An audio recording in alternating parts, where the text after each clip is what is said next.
Welcome, everyone. Thank y'all for being here.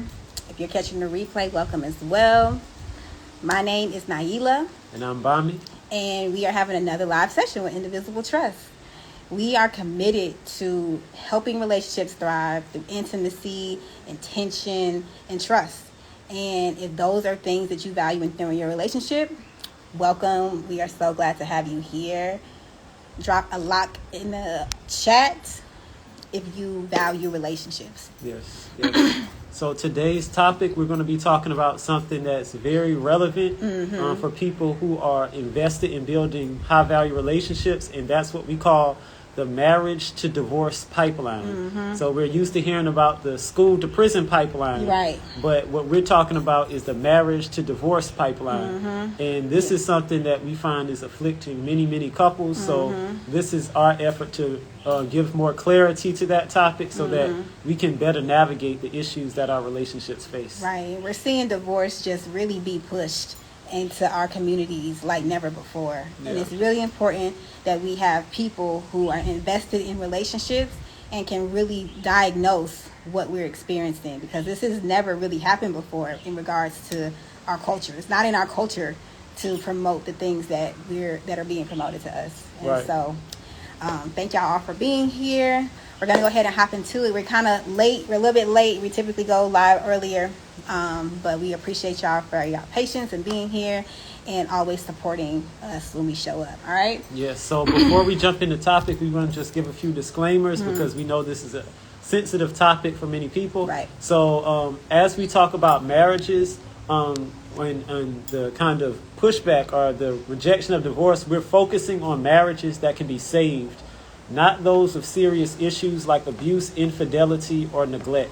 So whenever we mention divorce as something negative, we're assuming that these divorce proceedings are being initiated in marriages that don't have one of those three major issues.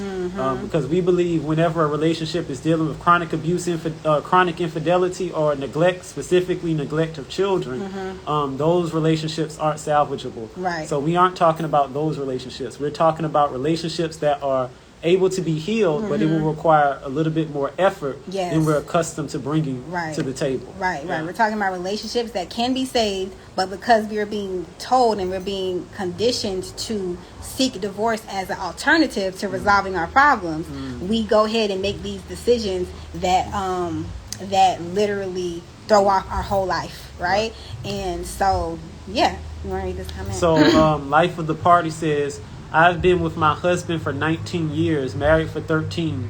We have 4 children and may be headed for divorce. Pole, I'm sorry to hear that, but that's something that we're going to address in this video, which is how the culture of divorce has even affected marriages that are longer or more mature marriages. Right. They even have a phenomenon called gray divorce. This is when people get divorced over the age of 50. You know, so that's also something on the rise. So we're going to touch on that. Why are marriages, even marriages that are more advanced in age, somehow ending up in divorce? Right. Because that's, again, that's connected to the culture of infidelity, the culture of divorce. That's what we're going to be attacking. Right. Yeah. I got to go look. I came in. Okay. So you can go ahead and get some questions too. Okay, so another person says, what is considered chronic cheating and when do you draw the line? Okay, so that's a very good question. So we feel that whenever you're looking at any problem in a relationship, you always have to look at it from the perspective of what the man and the woman has done.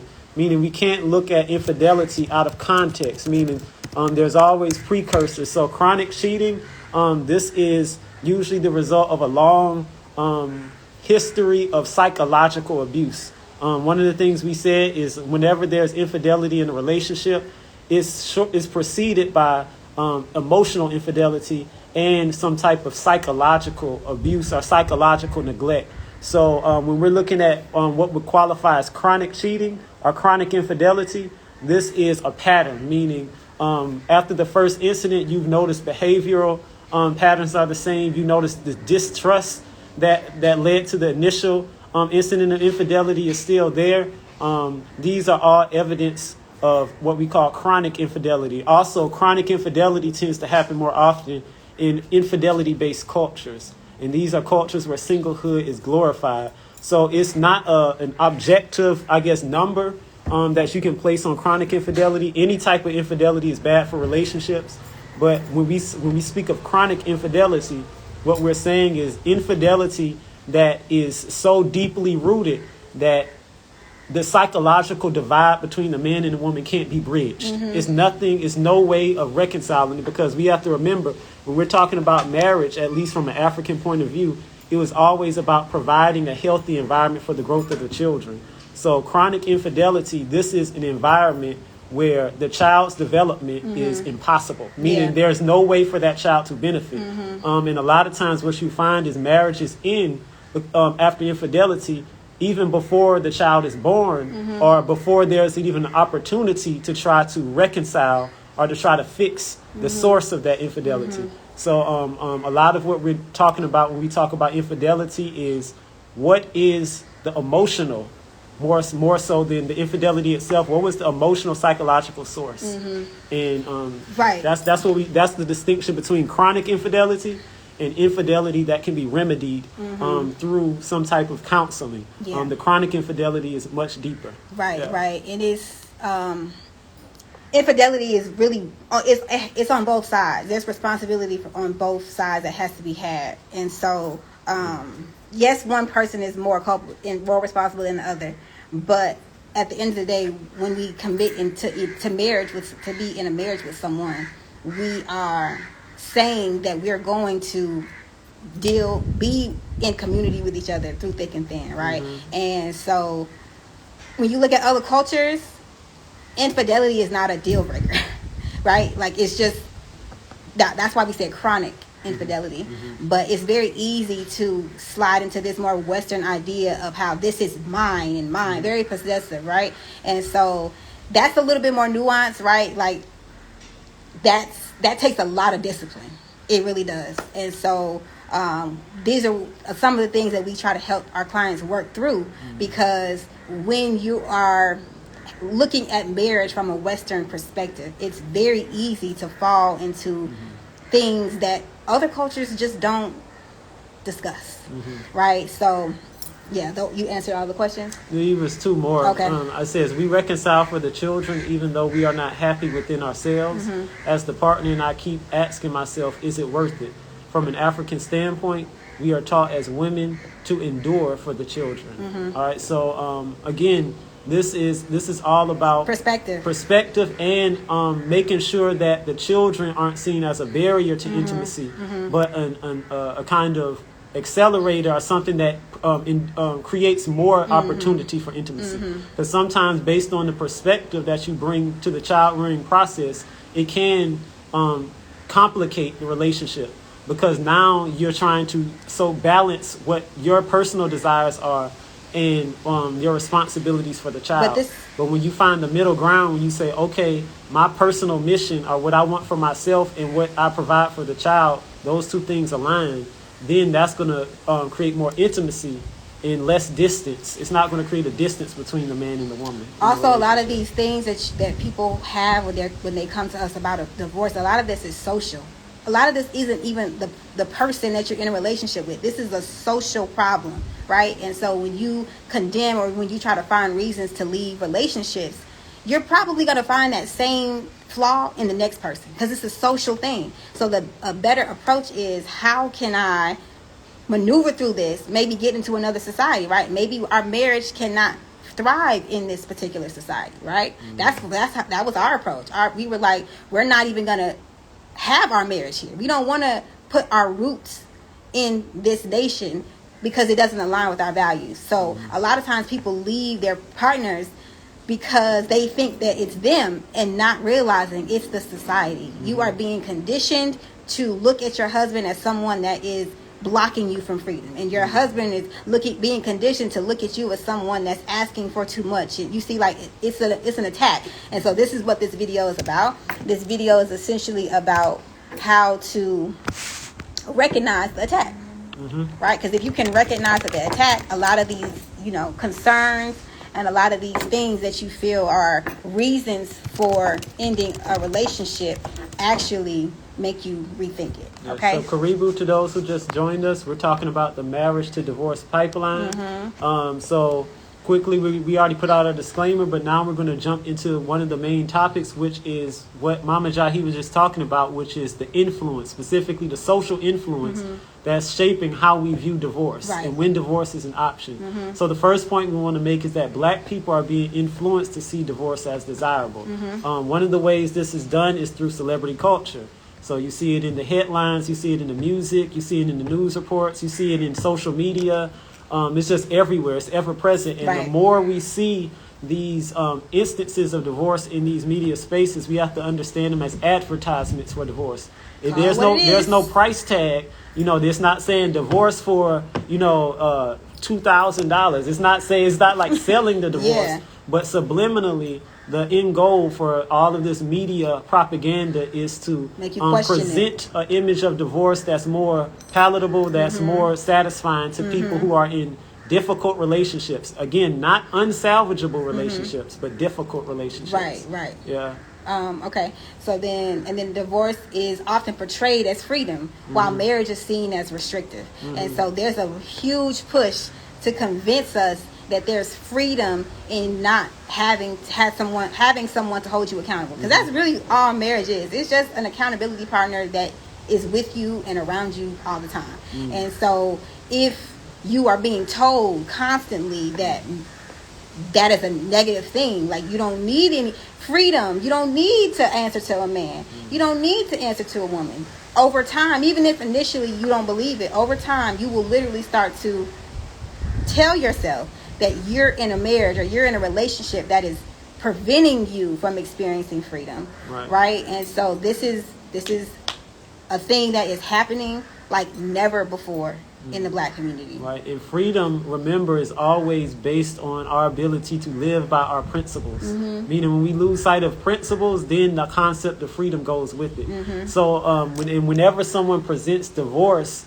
as synonymous with freedom, they're saying marriage is synonymous with imprisonment. So understand, regardless of how healthy or unhealthy your marriage is, we must never look at divorce as freedom, because divorce signifies that whatever principles you brought into the marriage, you couldn't live by them. For whatever reason, those principles couldn't be applied and implemented to your liking. So that's a failure of some type, and it's not something you should just dwell on, but it should be a motivation to say, okay, how can I realign? How can I actually live by the principles that I claim to believe in, as opposed to just saying, okay, by me leaving this institution that's challenging me to follow my principles, that's freedom. No, that's not freedom. No, the West has monopolized on what freedom is, right? You don't really understand what freedom is until you're outside of America, because they've monopolized on what freedom is. And so freedom is within marriage.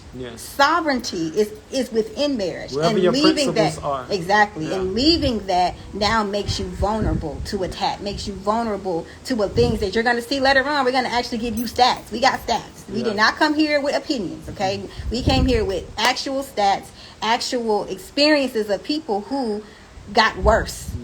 Their lives declined after divorce, right? Again, we're talking specifically about relationships that are savable. Relationships, think of the Tyrese and his wife, right? She said that she regretted leaving him, right? Later on, this is a marriage that could have been saved, but she had been propagandized by the people around her, by the society, to make a life decision that she now regrets. Okay, and that's a very common thing. If you look on TikTok and you look on these social medias, there are literally pockets of people who make content that just is about being remorseful for making a decision, like buying a house, or it's a thing where people make decisions in their life that are big decisions, and then later on they regret it, right? Like buyer's remorse, basically. Exactly. Buyer's remorse. Like that's a thing now in life decisions. Buyer remorse, that's the thing of the past. Now people are having life decision remorse, okay? And divorce is one of those things. And you don't want to fall into the trap of taking in this content, hearing women talk negatively about men, hearing men talk negatively about women, listening to these podcasts with these idiots talking about relationships. You don't want to get caught up in that, because that is part of the, like Baba said, the billboard.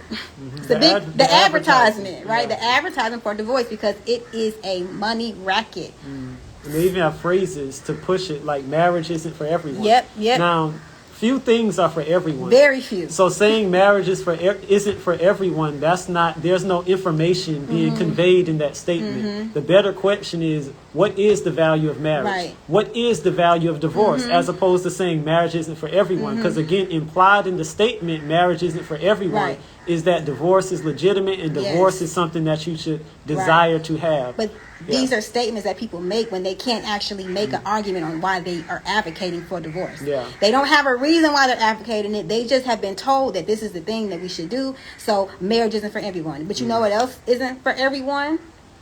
It's a lot of things that is not for everyone. For example, if someone was telling you that they wanted to kill themselves, commit suicide, nobody would say, well, you know, life isn't for everyone. People kill themselves all the time. So you see, so no one affirms these negative things in people's life unless it's part of the agenda, unless it's part of the programming, which is telling us that divorce isn't that bad, right? And so nothing is for everyone, but we don't fixate on the people, the minority of people who may not be doing it. We fixate on what has worked for us. And historically, marriage has always worked for us, even prior to slavery, right? It's always worked for us. We always knew how to maneuver through marriage. We saw value in it. Our children benefited. The community benefited. It's only recently, right? Recently, living under oppression and being in environments and societies that are warring against us, that now we're failing at things that we used to be able to execute very well. Right. All right. So it's very important that when phrases or terms are given, you understand that that's part of that propaganda.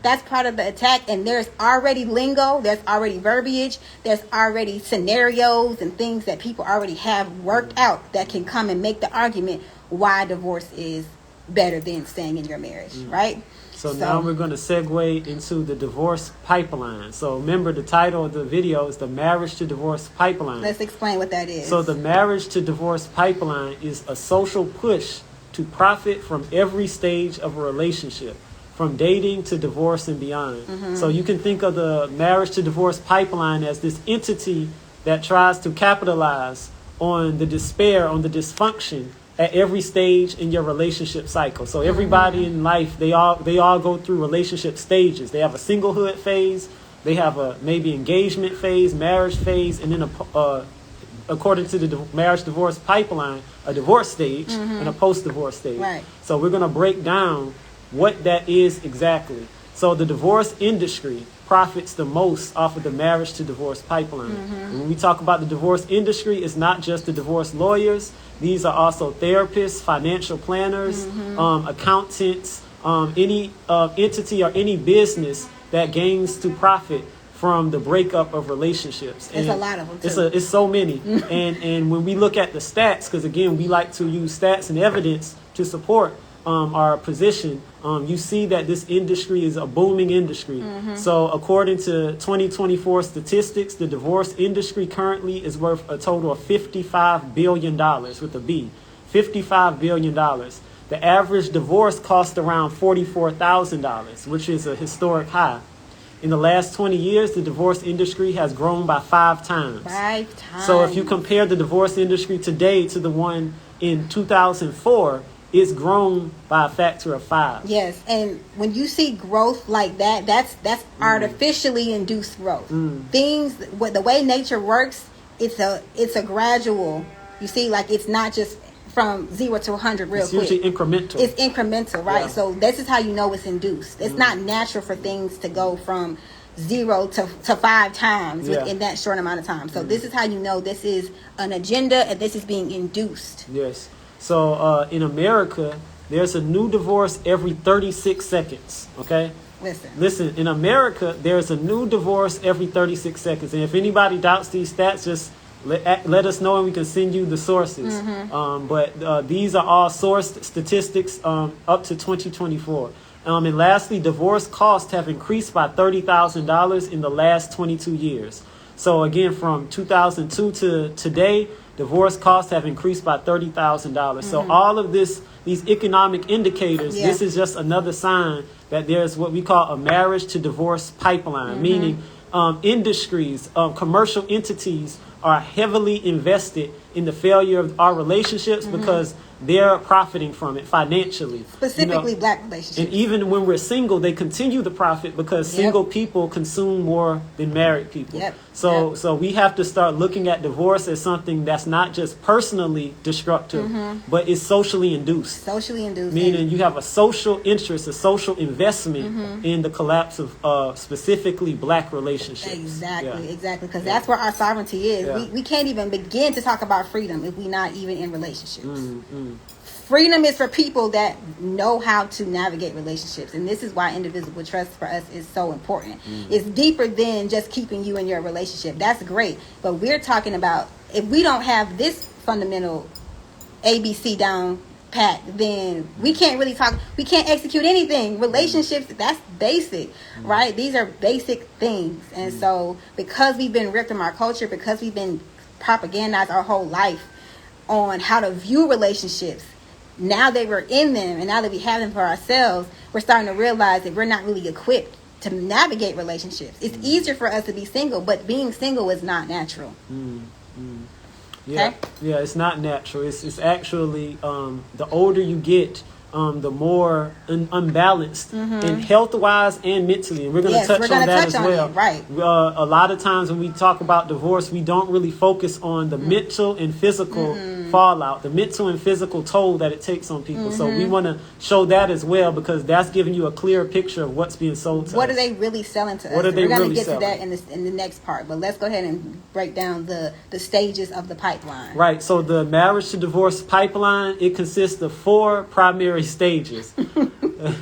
And those 4 primary stages are premarital, marital, divorce, and post-divorce. All right, so quickly we're just going to run through these 4 stages of the pipeline and how external entities profit off of our relationships, especially when they're failing. So in the premarital stage, what you have is the promotion of consumer-driven relationships that delay marriage and focus on spending and sex. So just think of these as these are the very materialistic relationships where it's just about the image. The dynamic between the man and woman is very weak. They have no real vision for their relationships. They are very dating centered, meaning they love to be out and about in corporate spaces, spending money, enriching their enemies. So this is how you spend most of your premarital stage. You're just out and you're spending, and that spending power is sustaining the relationship. Now, after a certain amount of time, when that spending isn't enough, then they transition into what I call the marital stage. And in the marital stage, this is defined by extravagant weddings that statistically have been shown to lead to divorce. So stats have shown that the more a couple spends on their marriage, the higher the likelihood of divorce. On their wedding. Oh, I'm sorry. The more a couple spends on their wedding, the higher the likelihood of divorce. As well as the wedding ring. As well as the wedding ring. The wedding ring and the wedding itself, depending on how much you spend, there's already stats that tell you how your relationship is more than likely going to pan out. Yes, and this just shows an imbalance of values, meaning there's more emphasis and value placed on the material reward as opposed to the non-material dynamic that truly makes the marriage healthy and long-lasting. This is intentional. They want us to fixate on marriage. They want us to fixate on weddings and engagement, and we don't think about marriage. We think about the wedding, right? And that's intentional. This is why they show us these celebrity weddings. This is why they show us these shows that it's just about the wedding and the bridezillas and all of these shows that are geared specifically. Say yes to the dress. If you're a woman, if you're a woman, if you're a woman, you know the shows I'm talking about. They have us fixate on the wedding. We're thinking that we're valuing marriage, but we're not. We're valuing weddings. And as long as they can get us to value and seek weddings, they can constantly make sure that we're always going to end up in divorce, and they're going to profit from the whole relationship, from the dating phase, from the engagement phase, from the wedding to every stage. They're profiting off of the demise of your relationship. Okay, and so this is why it's important to recognize that it's a pipeline and how to get out the pipeline. Because if you in it, it's just a matter of time, right? Yeah. So the first stage again is the premarital. The second is the marital with the extravagant wedding. The third stage in the marriage to divorce pipeline is the divorce process. Yeah. So it's important to stretch out the divorce process, meaning the more contentious the divorce, the more profitable for the divorce industry. So meaning the lawyers are getting more, the therapists are getting more, the accountants are getting more. Everybody's eating. You can think of divorce as a buffet for corporate America. When people get divorced, all the corporations, they get their knives and forks because they about to have a feast. All right, so the divorce, you want to make it as long as possible. You want to have all this litigation and really no foreseeable end, enriching the lawyers and all the other industries in the process. And then finally, you have what's called the post-divorce process. And this is where you have an increase in mental and physical health issues. And this is a benefit to the pharmaceutical corporations. And to corporations because you're going to be consuming more. The jobs are going to benefit because you're going to probably pick up another job, right? A lot of people, after they get divorced, now their income is different. So now to maintain that lifestyle, they got to either work longer hours, more hours, or they got to pick up an extra job. So everybody's benefiting. You see how everybody's benefiting from the process? They're not telling you that. They just saying, get divorced. Leave him. He dusty. He ain't serving love at the table. Leave him. Like, they telling you that, but they're not giving you what is actually happening and what will happen to you after that divorce happens. Through the process, what's happening to the children, what's happening to the community, right? Because divorce is a social disease, meaning there's statistics on this that people who have friends that are divorced, guess what, y'all? Can y'all guess what it is? People who have friends that are divorced are more likely for divorce. Because it's a social contagion. It's a social contagion, okay? So nobody's thinking about my other friends are married. What does this mean for them? What does this mean for the community? What does this mean for my family? Nope. I just feel like I can't do this no more. Huh? Right. And that's the individualism. Meaning the individualism, it says even if your circle isn't full of married people, you have no interest in them being married because you got yours, they should get theirs. They'll and that type of individualism, it leads to more divorce. Again, we're specifically talking, because we got to keep saying this, we're specifically talking about marriages that are savable. Marriages where the man or the woman is contemplating leaving because they not happy. Yeah, we're not talking about irreconcilable differences, right. whatever that means. We're talking about you have to have on the paper, on the divorce document, you have to write abuse, chronic infidelity, or neglect. If it's not one of those things, then that means you have to go back to the negotiating table and figure out what is it that... I'm just not feeling him no more. I'm just, I'm just tired. Like... those are not the relationship. We're talking to the relationships where it is savable, right? Yes. And a lot of divorce, okay, most divorces are happening because of that, not because of these, chronic dysfunctions. Most of them, right? A lot happen because of finances. A lot of happen, which is not a reason. That's to the divorce. Majority of divorce. There's literally stats that say that. So they not divorcing because of the chronic infidelity, the abuse, the child neglect. Those are not. We can't figure out how to make our finances work, so I'm going to leave now. Yeah, that's unacceptable. You see, that's unacceptable.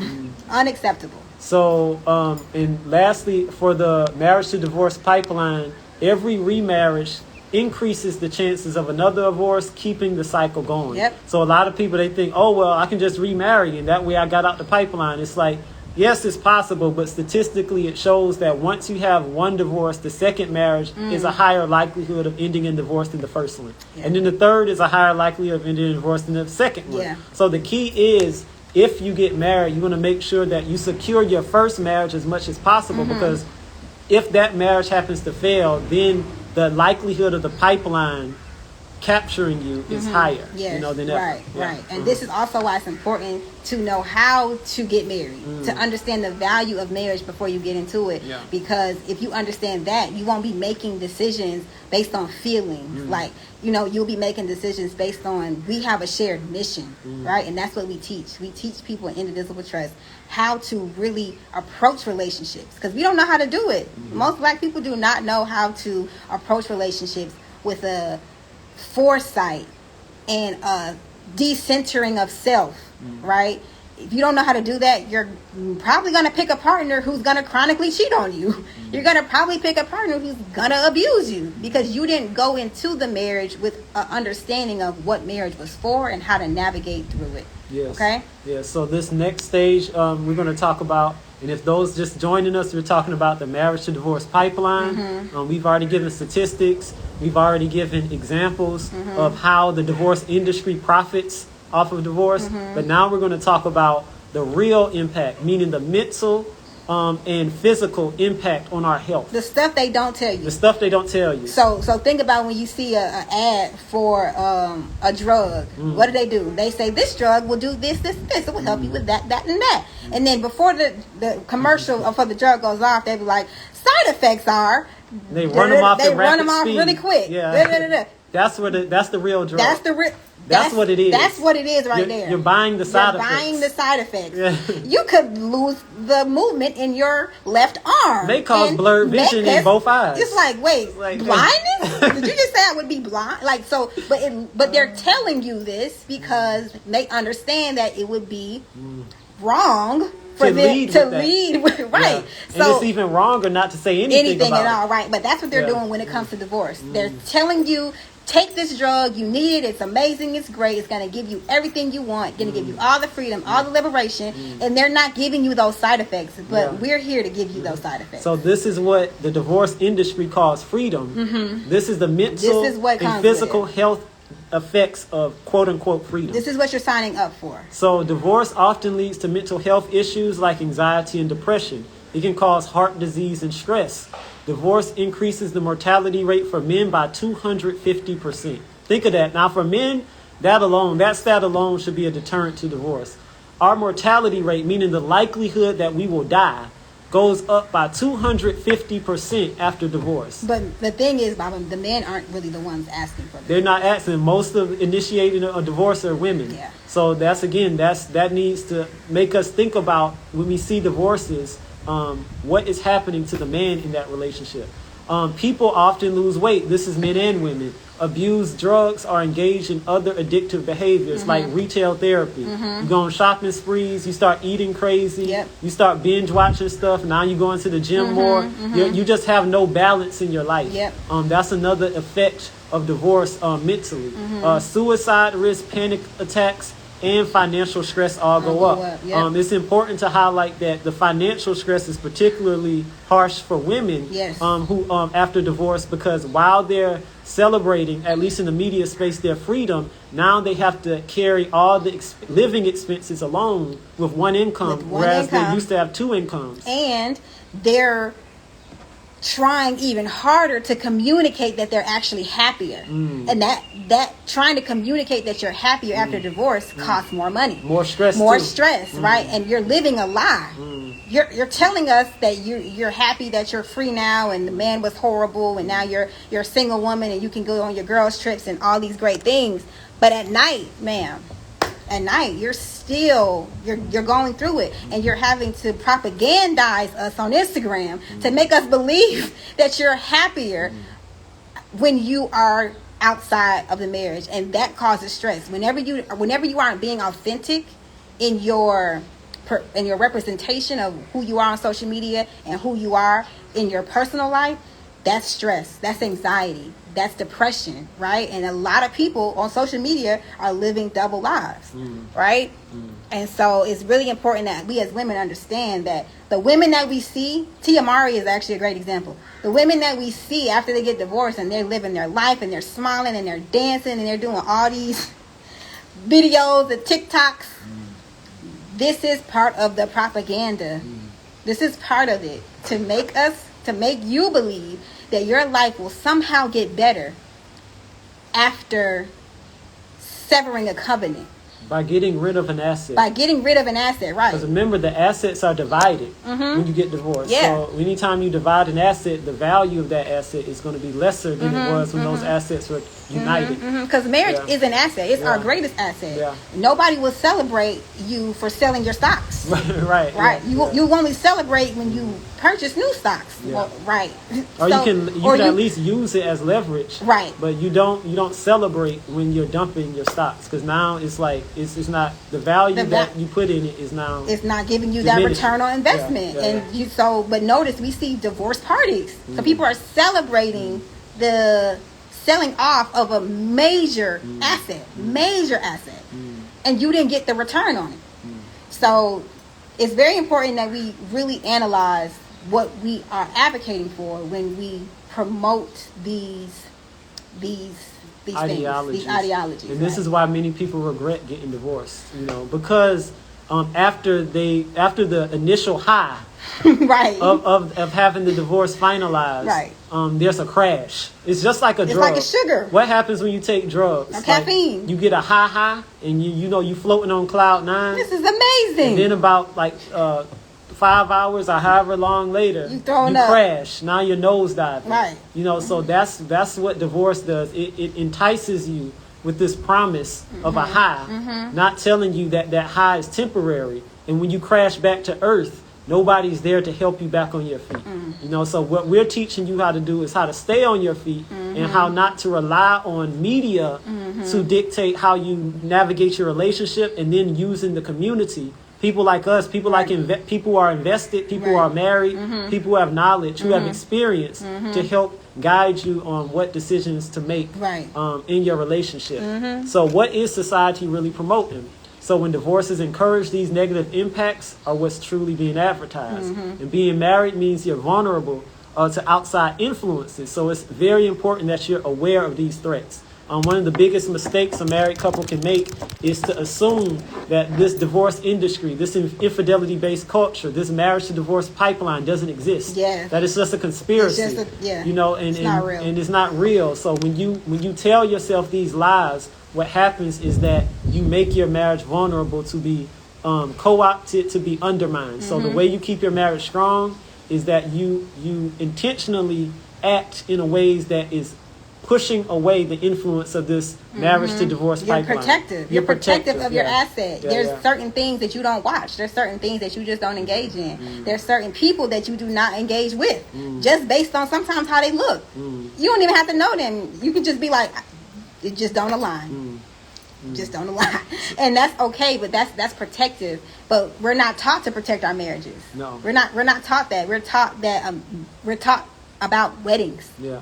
We talk about fairy tales and Prince Charmings and princesses, and that's what we think of when we think of marriage. We don't think of protecting the relationship.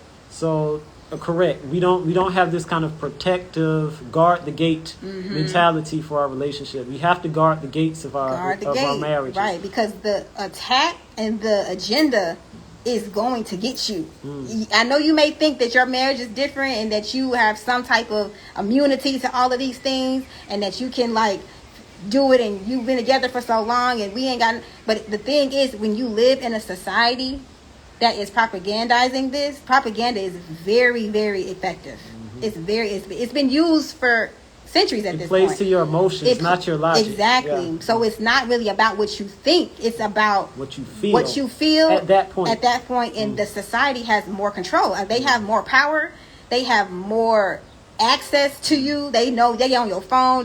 They know everything. So they know exactly what to implant in your brain to create these opportunities for divorce. The illusion of divorce as an asset as opposed to a liability. Divorce is a liability. And meaning regardless of the health of the relationship, it's always a liability. The issue is we find people taking on these liabilities unnecessarily. Yeah. Meaning if you're in a relationship with abuse, chronic infidelity, and neglect, you should get a divorce. Yeah. And understand there's a burden attached to that, but it's a worthy burden because you're escaping a dysfunctional relationship. Right.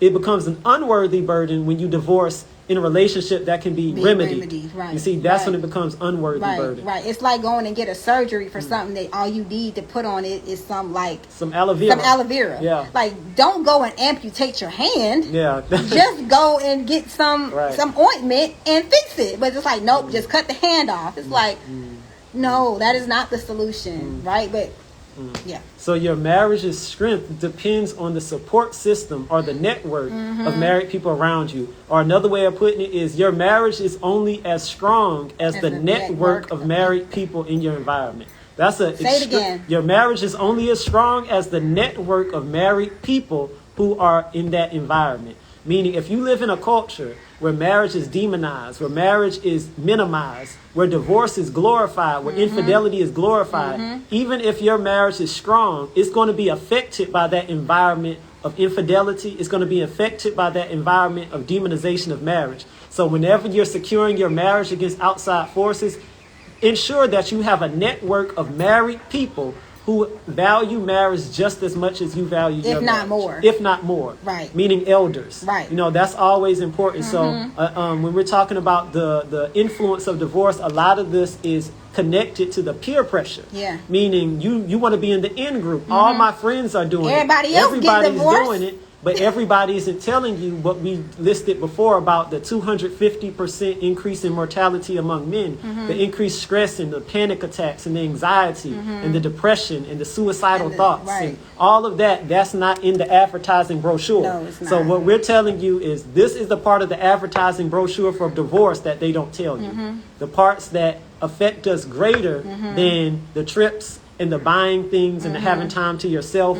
All of those things are trivial compared to the real impact on your mental and physical health. And this is always the goal. They never wanted us to be in relationships.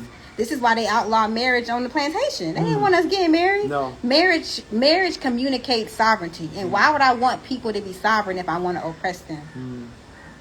There's no benefit, right? There's no benefit. And so as Black people, this cannot be like, oh, it's not for me or it's not for them. Like, no, it's a necessity.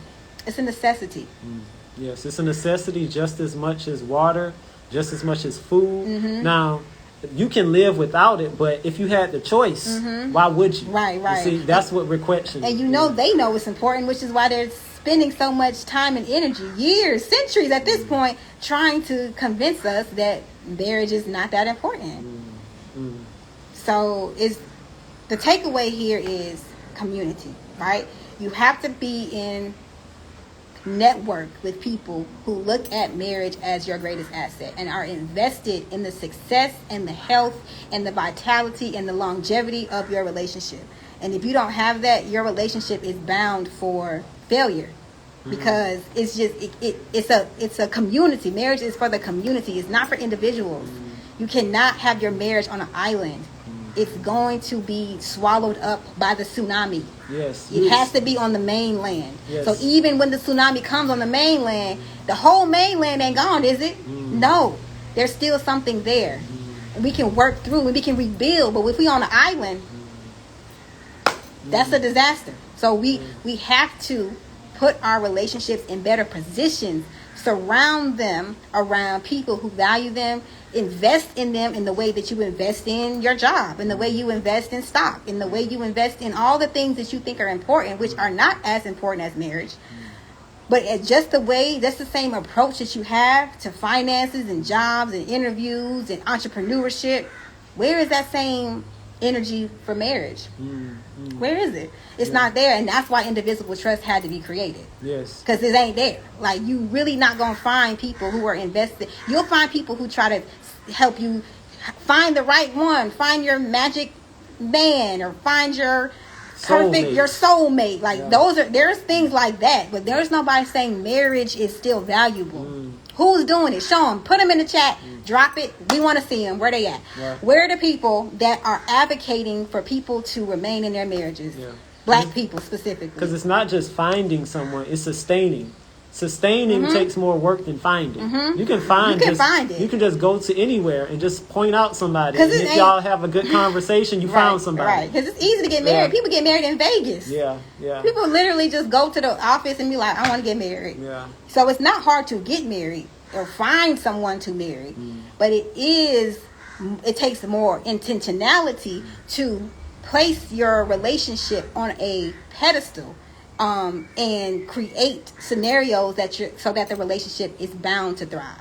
So our call to action is, if this resonates with you, to invest in our Indivisible Trust Blueprint. All right, in the Indivisible Trust Blueprint, this is like the premier offer that we have, where we coach couples one-on-one. So this is more than just the guide work. This is, you have one-on-one calls with us where we coach you and help you navigate all the challenges that you face in your relationship, so that you can secure it against all of these external forces, whether it be the divorce industry, whether it be communication within the marriage, whether it be something else like finances.